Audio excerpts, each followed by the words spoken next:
I think that we will make the discussion about this panel and also some conclusion discussion in the end. And now I would like to warmly welcome Jasmina Tumbas, who is here with us. Thank you for accepting the invitation, Jasmina. Despite of that you are in a different time zone. Jasmina Tumbas, she's she holds PhD in art history at Duke University, and she's an associate professor of contemporary art and art history and performance studies in the Department of Global Gender and Sexuality Studies at the University at Buffalo. She's the author of an amazing book, I Am Jugoslovenka, Feminist Performance Politics During and After Yugoslav Socialism, published by Manchester University Press in 2022. I can recommend it very, very strongly, which won the Barbara Jelevich Book Prize this year. And Jasmina is currently working on the second manuscript, Queer and Feminist Yugoslav Diaspora, and I know that you have some stronger perspective at this moment for this project as well. And she's also co-editing the anthology Yugoslav Hauntologies Case Studies in Post-Yugoslav Art, and her research has appeared in Art Margins, Camera Obscura, Feminism, Culture and Media Studies, Art Monthly, just to mention a few of them. And today, once again, Jasmina, thank you for joining us. And Jasmina will be speaking about her book and research made for this publication, I Am Jugoslovenka. So Jasmina, thank you for being with us, and please start. Hi, just to be sure, can you hear me okay? We can see you and we can hear you, yes. Okay, and now I'm going to start the PowerPoint, and then I can't see anyone anymore, so interrupt me, please, by saying something. I'm not as used to Teams. So now you see the full presentation, right? Yes, everything is okay now, and you can just follow your slides. Okay. So I want to thank Museum Susch, and especially you, Marika, for including me in today's symposium and for giving me the platform to discuss my first book, I Am Jugoslovenka, which came out already in 2022. So in some ways it feels like old news, but I hope it's still useful, especially in our thinking about the tensions between macro and micro stories of women cultural workers. I'm honored to be part of this important series of lectures and discussions, and happy to be in conversation with you today. As the symposium began in the middle of the night, for me here, 3 a.m. or 3:30 a.m., I had to miss the first papers, but I'm very much looking forward to seeing those on the videos, and I'm grateful I could watch already at 5 a.m. This morning, Susanna Milewska's beautiful talk, and I've been inspired by every single one of you since. So let me start. My presentation today will take about 30 minutes and will be focused on showing a visual argument that explicates feminist motives, desires, and forms of resistance in the socialist Yugoslav context during its disintegration and up to today. My research centers feminist methodologies in the field of embodied and visual art and culture. And today I want to highlight some of the examples in my first book, I Am Jugoslovenka, and elucidate how and why I came to research the significance of Jugoslovenka and feminist performance politics during the socialist period, and why she as a figure might still be relevant today. As an art historian and gender studies scholars, I want to understand the ways in which the visual language of images, actions, films, and other forms of cultural production communicate more complex narratives about gender in the post-Yugoslav region. What if we didn't focus on the male-centered chronicles of Yugoslav socialism and its aftermath, but instead considered women's perspectives, and not only women's, but those who were critical of the patriarchal underpinnings of the socialist state that preceded the 1990s wars? What might we learn from a visual history of women's emancipation and the feminist movement evident in art and culture during socialism that does not necessarily follow easily, or those artists or culture makers who do not follow easily legible modes of emancipatory resistance? How does an explication of feminist performance politics provide an essential narrative about a nation that since then has perished, but which remains the foundation for the work of feminist artists, theorists, and historians from the region so often ignored? And what does the difficult story of socialist Yugoslavia and its disintegration in the 1990s tell us about both the generative but also problematic parts of that political system, such as the persistence of gender-based violence and patriarchal values? In other words, how can we deconstruct and reimagine Yugoslavia's history if we fostered feminist and queer visual literacy? I highlight the figure of Jugoslovenka and feminist performance to move beyond the US and Western European context to a regionally specific discussion of feminist strategies, not feminist movements per se, and that's very clear as you're looking at an absolutely non-feminist, what could not be put in the feminist history work. So in my use of the term, the idea of Jugoslovenka is politically charged with an emphasis on feminist body-centered work, which summons bodily resistance to a set of political issues that concern women and the implications of structural patriarchal violence in Yugoslavia. This, of course, evokes historical connotations of the term feminism, including consciousness-raising efforts and activist organizing, particularly in Western countries.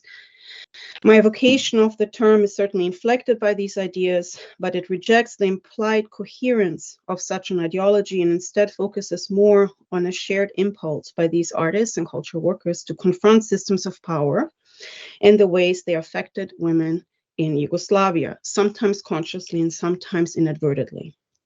So why and how did I end up writing, an entire book based on this particular song or phrase, Ja sam Jugoslovenka, and a song by Lepa Brena, and this idea of Jugoslovenka, which of course comes from this 1989 pop song, and I'm not playing the music. You can enjoy that later if you will. But I just wanted to give you a sense of the visual coming through this an extremely controversial figure of Lepa Brena, whose song delivered an epic celebration of Yugoslavia's socialist multiculturalism in a music video that put to shame the state-sponsored socialist realist paintings of prior decades. It figured a gorgeous smiling blonde in a flowing white dress, running in the fields of grass and golden hay, flowers in her hand like a young bride of the land.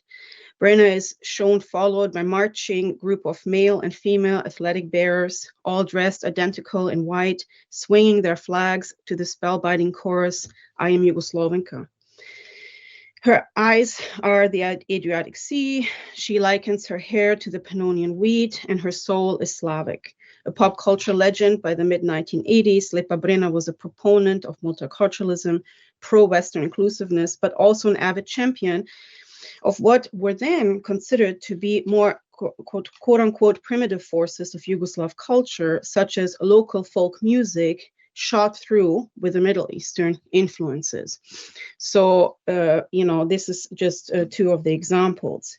Of course, as is well known, in the 1990s, this identity of Jugoslovenka and United Yugoslavia, just 2 years later already, was broken up into regional identities that became the basis of independent nations. And as such, the song Jugoslovenka and Lepa Brena as its icons signify in some ways the last breath of the Yugoslav Socialist Society, with Lepa Brena representing the first mega pop star of Eastern Europe in the 1980s.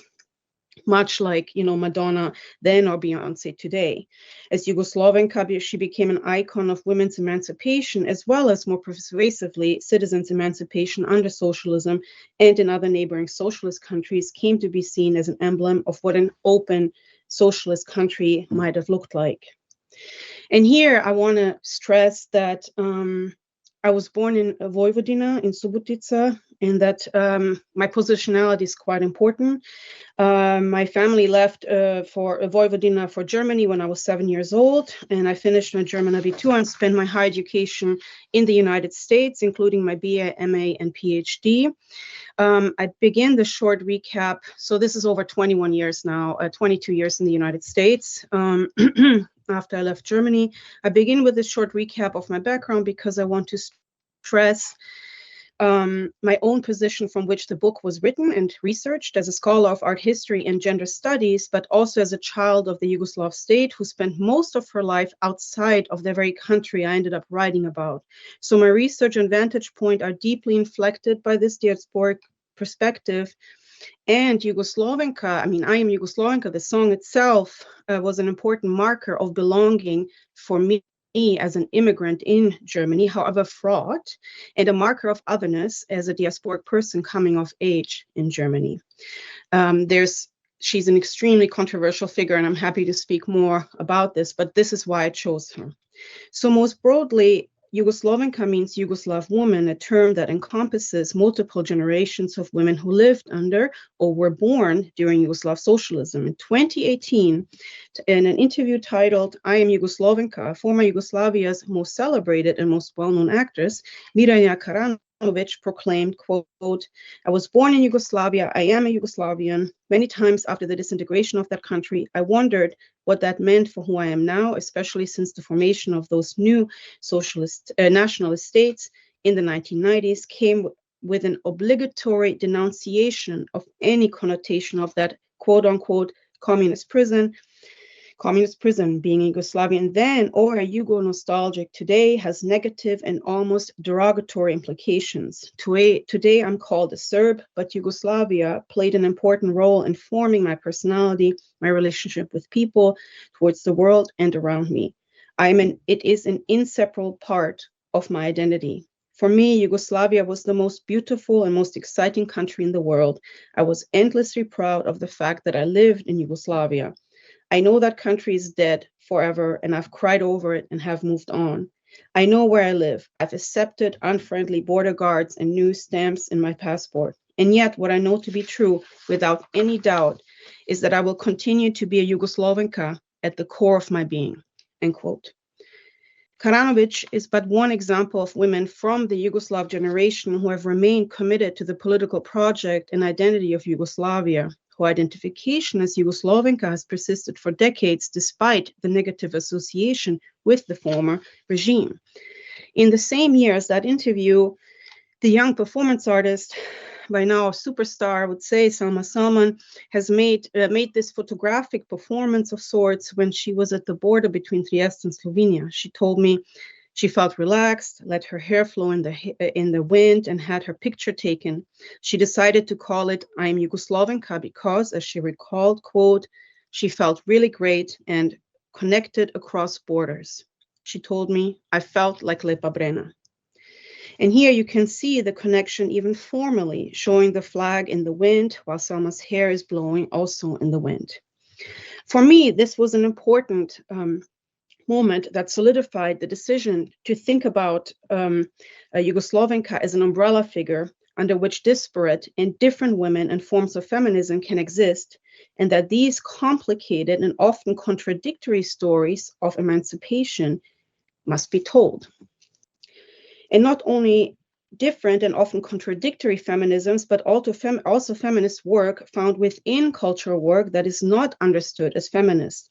How do we reconcile female emancipation under socialism, for example, in one of the most well-known women artists to come out of Yugoslavia who rejected the label feminism, with, of course, also one of the most powerful pop singers, Lepa Brena, who also, would be rejected by most feminists and hasn't really identified as a feminist until recently, making more explicitly feminist statements.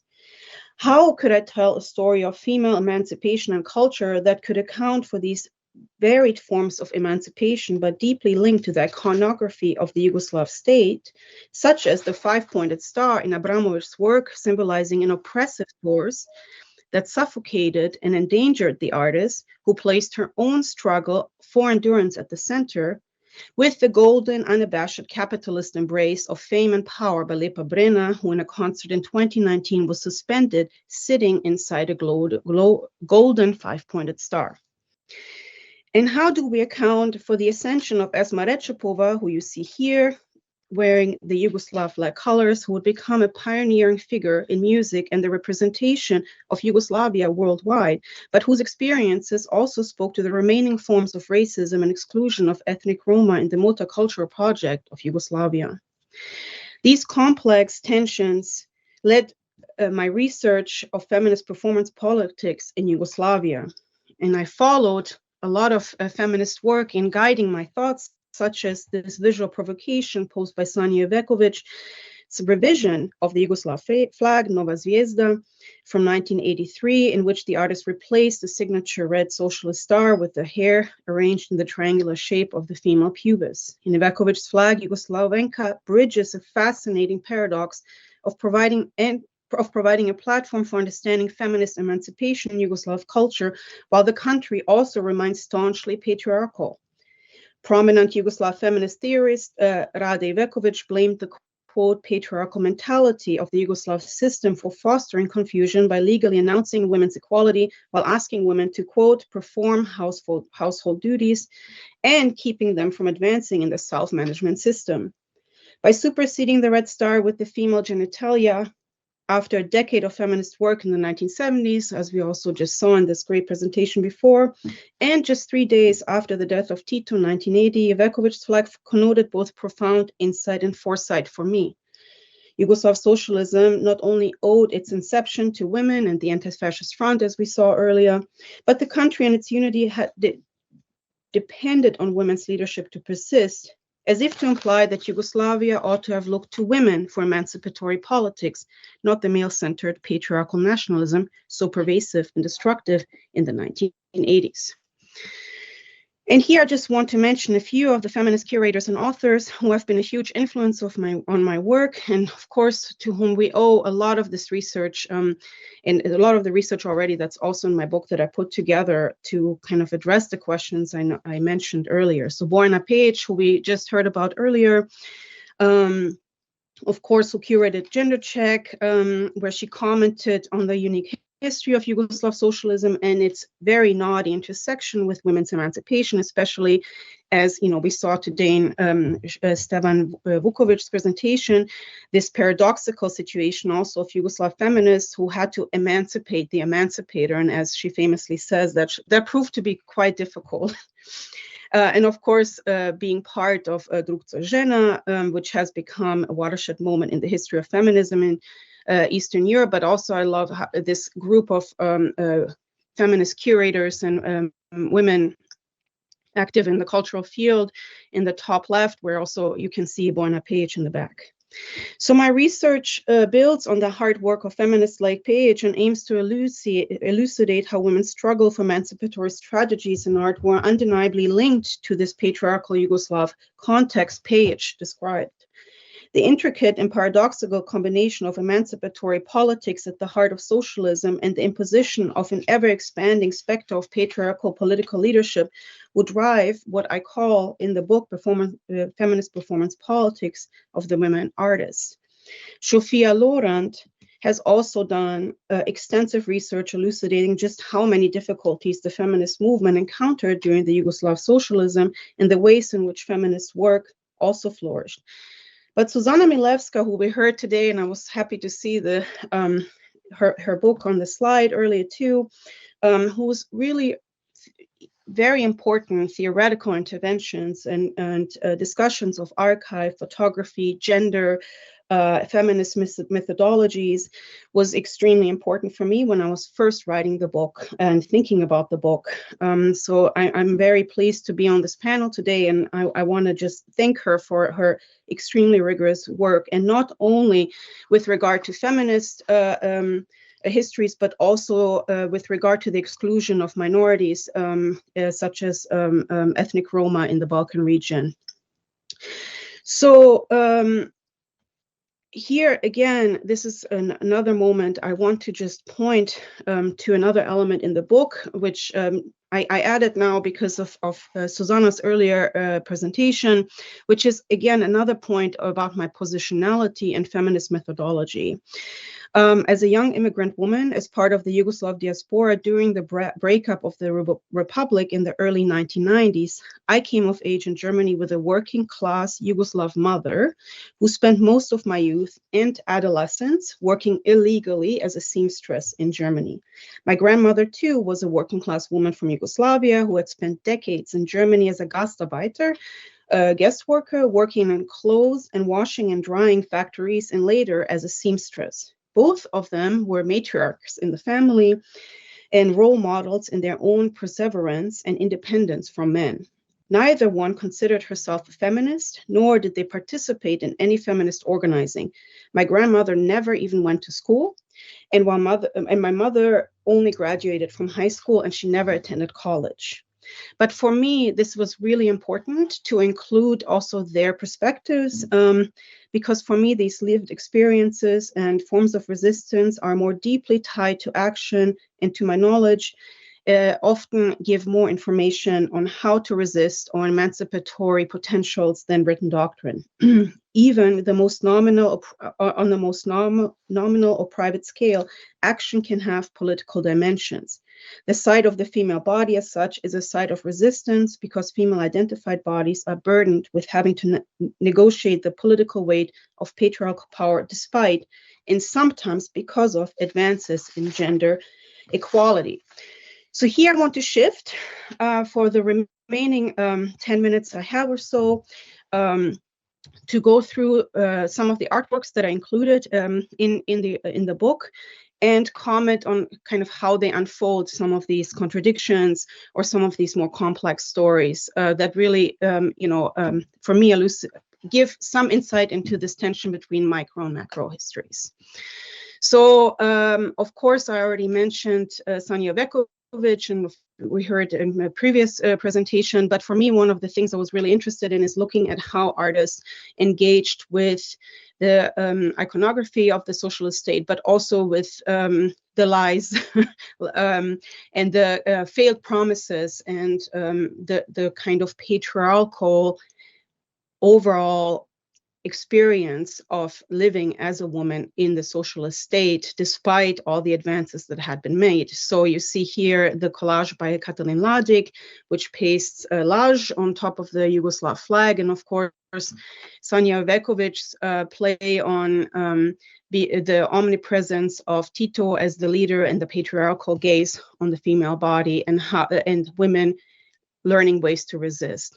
Then there is also, of course, less, artists who are not really categorized as feminists, but who did extremely body-centered work and who often rejected the label feminism. So here is, of course, the famous work by Vlasta Delimar, Visual Orgasm, which embraced female sexuality and mapped it onto state tensions with political ideologies in the state. And for me, especially in this work, which functioned as a kind of flag where the red star is replaced by her pink lips and the embroidery that marks the grid of this structure, which again, for me, is reminiscent of a flag and which embodies the white, pink, and blue, really disrupts the coherence of the Yugoslav flag.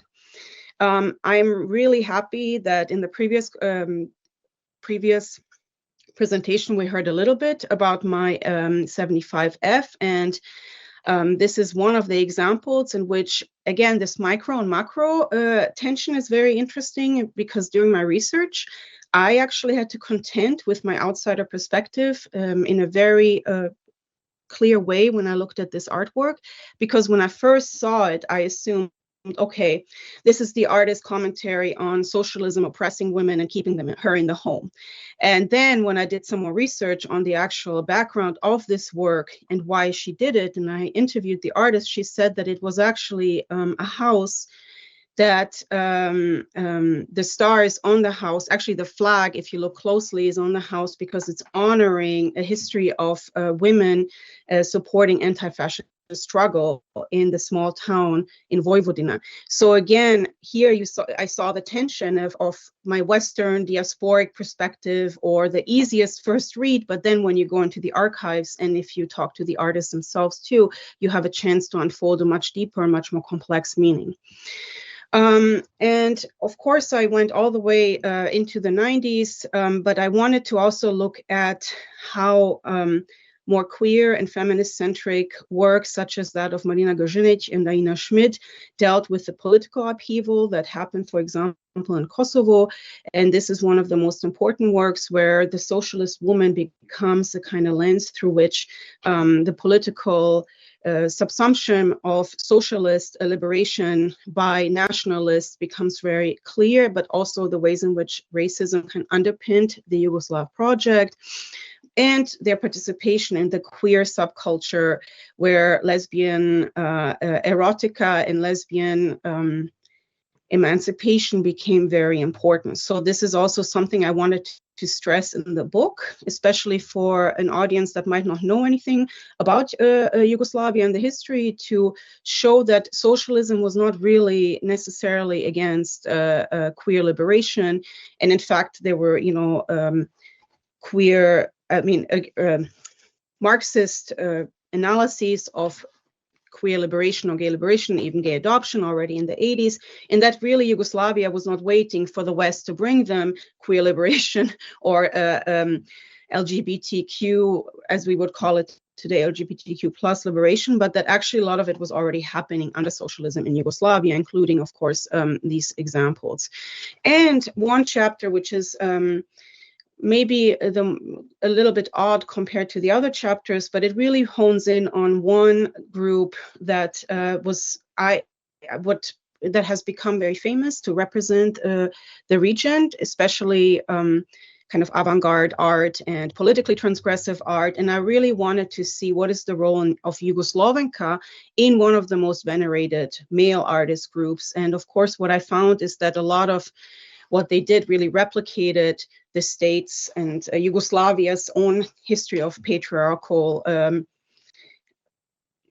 erasure of women's work and erasure of women's participation in the project.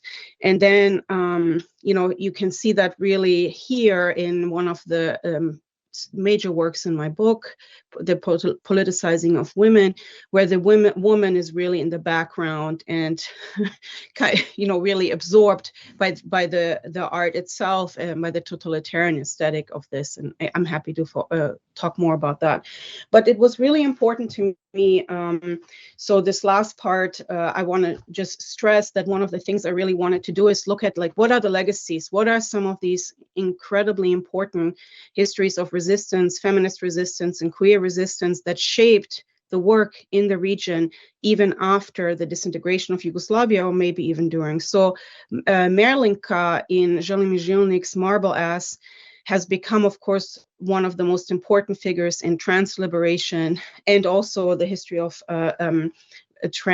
struggles for trans-liberation in the region. So I read her as Jugoslovenka in her own right, and her role in Žilnik's film as a kind of transnational pacifying figure who represents some of the best parts of the Yugoslav system that was just disintegrating at the time.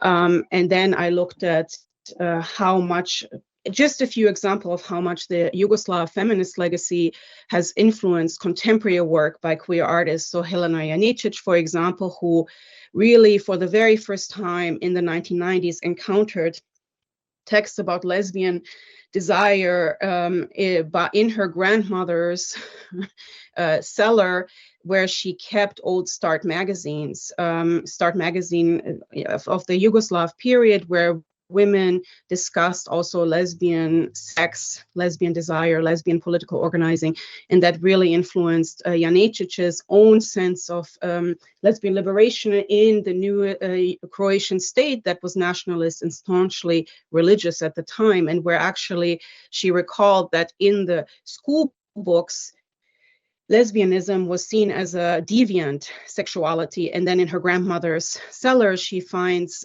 Start magazine, where actually lesbian sexuality is celebrated, or at least discussed critically and as a form of emancipation during Yugoslav socialism. But before I end, I wanted to also comment on the cover of my book, because one of the things I really try to think about is what happened to Jugoslovenka, what happened to the figure of women in Yugoslavia who, went from partisan liberation to, as we saw also in the previous presentation, to, beauty, examples of beauty, selling products, etc. I mean, what happened to her though during during the war? And here's an image from Sheila Kameric from 1994 that was taken in 1994 during the war, of course, posing for a photograph as a model. But the story behind it is very interesting, because she was actually really resisting the photographer's attempts at exploiting her and paying her and her friends, who were also other models, in sugar instead of in actual money, because during the wartime in Sarajevo, it was, sugar was worth a lot of money, and he brought it from Italy for cheap. So he really wanted to exploit these women, and this was a moment. Oops. Okay, I'm almost out. There was a 27 mark. At the time was really difficult for people to get sugar, and so for him very cheap to get it from Italy, and he wanted to actually make profit from paying them less. So for me, she is on the cover of the book because she represents both someone who's born in the Yugoslav period, but also someone who had to struggle through the disintegration, and of course most famously who has become a kind of a cover girl in the most grotesque way, if I may say, for Bosnian Girl and what happened to especially Bosnian women during the war, who turned from being this beautiful, emblem of Yugoslav multiculturalism to someone who's racialized and denigrated, especially also by the forces that were sent to protect them during the war, such as the UNPROFOR forces. But also kind of this connection to women's liberation through guns and through organizing, but also in the history of feminism. So we have the famous genital panic, Bavali export, which in the Yugoslav context, and when you think through Jugoslovenka, you really cannot think through in the same kind of detached way and even maybe fun way as you might in the Western context, because in Yugoslavia at the time, or in the Yugoslav space, this was a reality, and a lot of women actually were also part of armed resistance. And then, of course, this was taken up by artists like Marina Abramović, whose own family has a history of armed resistance in her mother, but herself, when she holds a gun and does Valley Export's work, that's one dimension, but for me it was really important to kind of account for the fact that also that means she's referencing a kind of reality for Yugoslav women. And the opposite to that reality being a very important peace movement, and also in the lesbian movement in the 1980s, in the peace movement, and also the movement by women in Black who embraced more than kind of the Yugoslav white identity that actually is in many ways communicated through I'm Jugoslovenka, and who showed solidarity, for example, with Albanian women in Kosovo during the oppression of Kosovo Albanians by the Serbian state, and doing so in Serbia. And I'll end here by saying that one other thing that I was really interested in, and I think that we need to continue to look at if we're going to look at women's art production and women as active in space, is how the images of these women circulate. So of course, the image on the left is very famous. I have seen it many times. This has become this emblem of emancipation, although it's a very complicated background. She was a royalist. She's not necessarily either a feminist. And then on the right, of course, the erasure of other forms of liberation and feminist struggles, such as women in Kosovo, who are not as attractive to Western audiences and whose otherness is much more amplified, and therefore their agency erased. And I'll end here by saying that what was also really important, and I think that's again goes back to this macro and micro and macro stories, is where do these moments of emancipation happen? Is it just in avant-garde art? Is it in the major cities? Or do we have people like Women in Black who also go outside major areas and put their bodies on the line to support ethnic minorities and women who are struggling in those areas? So I'll end there. Thank you very much. Thank you so much, Jasmina, for this really amazing presentation and such a broad perspective and broader presentation of your book and this incredible research you did for it. So thank you again.